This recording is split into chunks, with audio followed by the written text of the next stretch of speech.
Wanted to make sure Thanks, man. I'll talk to you later. Peterson and Hear Us Now for putting this whole thing together. Well, I guess it's recorded. There's no more videotape. That's how old I am. And also want to thank our other co-sponsors, Grassroots Radio Colorado. You can hear Jason Worley and Ken Clark Monday through Thursday on 560 AM, The Source, from 5 to 7. And on Fridays, you can hear Kelly Maher and me, at least for now, on that same slot. We're kind of the happy hour on Fridays, so listen to Kelly and me. Also want to thank the Rocky Mountain Tea Party. If there's any representatives from these groups, wave your hand and we'll all give you props. The 912 Liberty Circle, the Gadsden Society of Colorado, which is actually the organization that I'm involved with. And Jeff Sacco has got an email list, and Jeff Sacco made me promise to say that he is the head of the Liberty in the Rocks, Red Rocks. So I talked to him about that. And if you're interested in getting legislative updates from a small government perspective, please sign up and we'll keep you informed as to what's going on over there. And also Broomfield 912 and the I-70 Corridor Tea Party are our sponsors. So thanks to all of you. And a special thanks to John Andrews of the Centennial Institute and the Colorado Christian University for allowing us to use the facility. So we are here now for a legislative halftime report from the 2011 General Assembly. And we're very pleased to have Representative Chris Holbert, Representative Don Beezley, Senators Ted Harvey and Senator Shawn Mitchell here present with us, and also Nancy Rumfelt is here, who is a hardcore grassroots organizer, and we'll hear from all of them. So before we get started, I've got to tell you a little story here. A Republican, a Libertarian, and a Democrat were having lunch. Homeless man walks into the diner, comes up and says, you know, I hate to bother you, but if there's anything you can do to help me, I would be much appreciated. The Republican says, oh, waitress, come on over here, get this man an entree, whatever he wants, just take care of it. The Libertarian says, hey, give him a side too and give him something healthy to drink.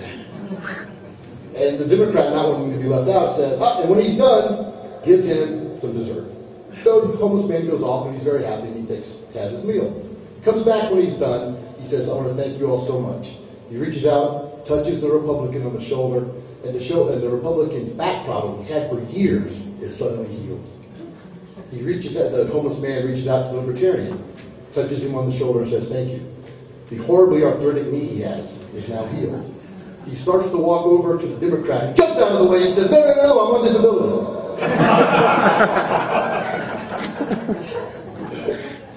I have to give props to Ryan Fraser, who told that joke the first time I heard it. So, thanks for Ryan.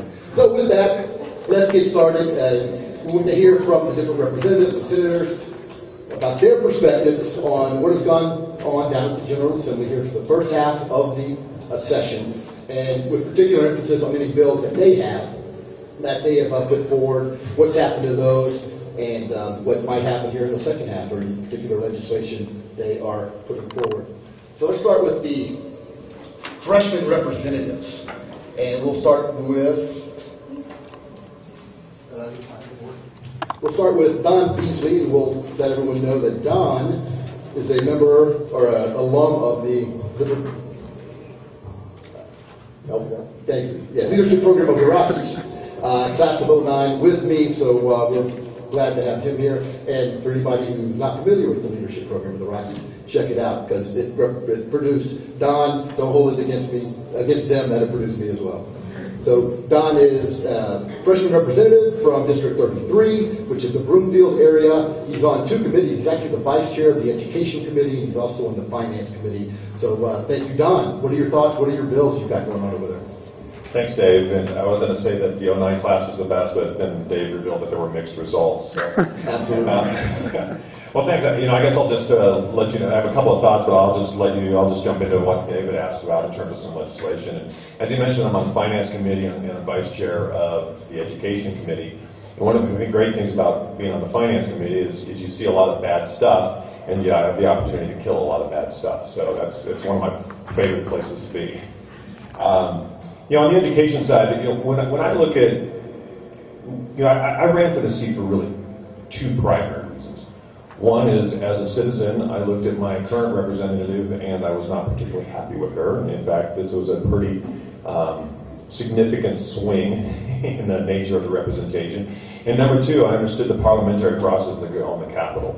And I believe that the majority went through House District 33, and as it turned out by, really, 287 votes or something like that, that we were able to get a majority, and then the one district south of me, 197 votes or something along those lines. And you really develop an appreciation very quickly for how important those parliamentary perspectives are, and what a difference a majority makes. It isn't really about the majority vote. It's about the speaker assigning things to committee. It's about the committee being 7-6 instead of 6-7. It's all of those kinds of things, and that's been very powerful so far.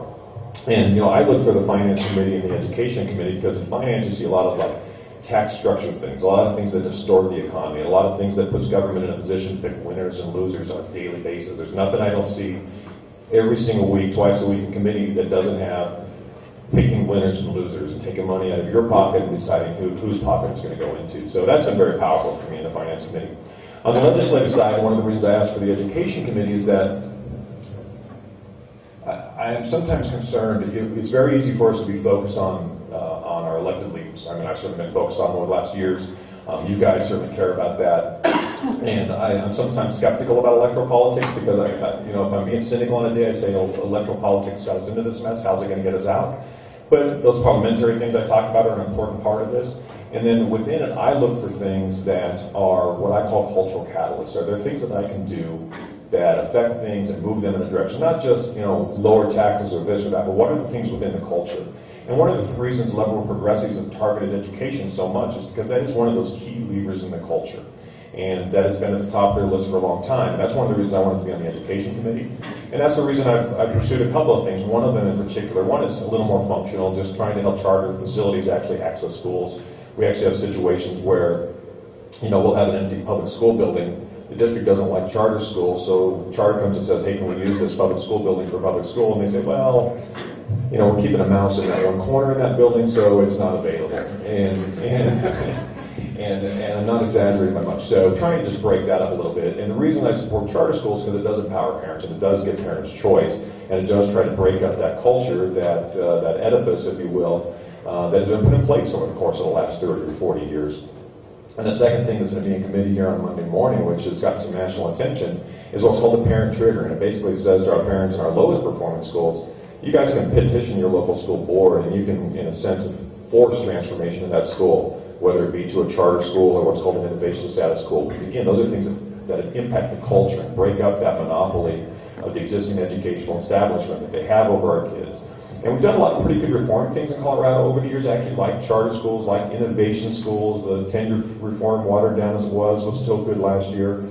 And the districts have a seat at that table. The school boards have a seat at that table. The teachers' unions have a seat at that table. They all have power and authority within the reform movements, but there's one chair that, in my opinion, was missing at the table, and that was the parents' chair. And what the parent trigger does is basically gives them a legal leg to stand on. Last week, I think it was, or the week before, there were some parents that had a meeting with the superintendent of Denver related to Denver middle schools, from all the problems that are in there. There's just, our middle schools just have dismal results, and especially in the Denver area. And it's great that they had that meeting, but they don't have a single legal leg to stand on. They can't force anything, they can't push anything. In those situations, they may not be in the position that some other folks might be to cart their kid to a farther away school for open enrollment, or they may be, there's 43,000 kids on the waiting list for charter school. So that's an area where I felt like I could go in and actually just do something that has a cultural impact. And it's getting national attention, and actually on the way down here, this will warm your heart, I was speaking with Congressman Jared Polis, and I'm sure everyone here is a big supporter. But actually Jared's very good on school choice. And I'll give him all the credit in the world for that, not for anything outside that probably, but very good on school choice. And he's been very helpful on this bill. It is something that does impact the culture and that does help the parents in the right place.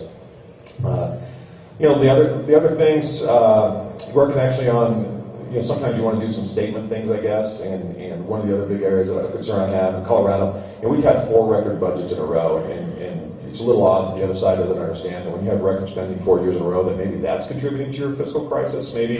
Maybe that's related to it. Somehow it's not just about revenue, that somehow we found enough revenue to have record spending 4 years in a row. So there used to be an old limit that called the Argus Scout Bird limit, and it basically said the general fund can only grow 6%, which honestly feels like a big number to me. But Basically, we just had launched had a little rally last week and introduced that bill to basically reinstate that. And it's just one of those common sense things to say, you know what, let's not spend every last dime we can find. Let's have some sort of reasonable limit so we can maintain some fiscal control over time. I don't have high hopes for that in the Senate. There's 33 Republicans who are co-sponsors in the House, so I feel pretty good about our chances in the House on that. But it is one of those things that we need to want to talk about, try to draw those lines in the sand.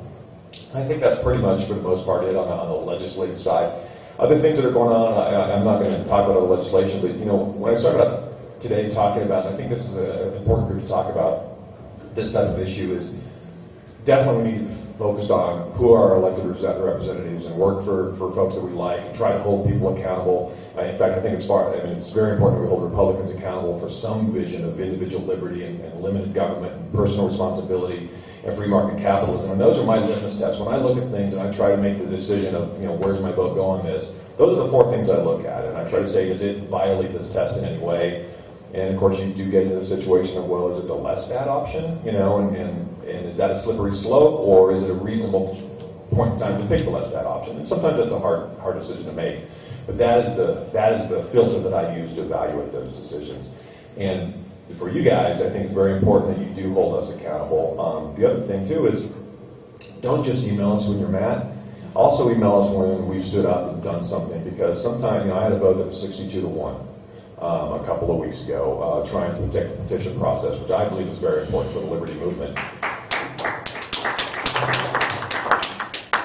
And Representative Holbert will apologize in a moment. I'm just joking. Because actually, Chris is one of the good guys for sure. But it's good to get the email and say thank you for doing that, because mostly all you get is emails saying, you dirty dog, this, that, and the other thing. So it's good to get the positive reinforcement on some of those too.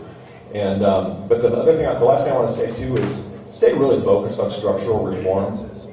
There's a fundamental assault going against the taxpayers' Bill of Rights. That's one of the reasons I voted 62-1 in this scenario, because it's part of that overall arch of the assault on the taxpayers' Bill of Rights, and it's cloaked in some other things. And there's graduated income tax proposals coming. There's basically the essential elimination of TABOR coming. So be very focused on those structural things, on new structural things. Protect the old ones and find new ones. Protect term limits, protect TABOR, all those kinds of things. Be very focused on the structural stuff, because the electoral stuff, in many ways, is a backstop. Let's keep it from getting worse or slow down the rate at which it gets worse. But the structural stuff is what's going to save us in the long run, in my opinion, both at the state level and the federal level. Happy to talk more about that later. So I'm done. Thanks, Shawn. Appreciate that. And a couple of the structural things. We will take questions after everybody's had a chance to speak up here at the table. I might have a couple follow-up questions after everybody has spoken. And I was promised to say that there will be the Tax Day Tea Party again this year, April 15th, at 11 o'clock on the west steps of the Capitol. It's set from 11 to 1 o'clock. Again, hear us now. Keith Peterson are the driving force behind getting that happening. Some of the people scheduled to appear at this point: Jimmy Lakey is going to be the Master of Ceremonies. I will be there. Shawn Mitchell will be there. Ken Buck and Jason Worley. Just some of the people that will be on that podium lectern on Tax Day.